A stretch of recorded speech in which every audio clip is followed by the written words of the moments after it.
Step 7 is the feet. Lugaha. The feet is very important as well. So, the socks. I will take the socks out, put it here, and show you how to do it, inshallah. We start from the feet slowly. We're gonna wash it like this. Wash it here. As I mentioned before, like the elbow, you have to wash it here.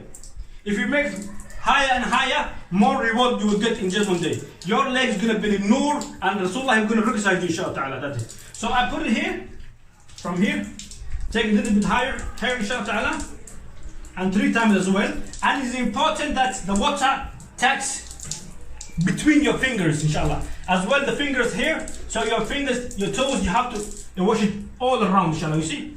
All around, to make sure, take your time. This is the first time, you finish. And then the second time, we make the same, inshallah. The same way, we wash it here, all the way here, up. And the fingers.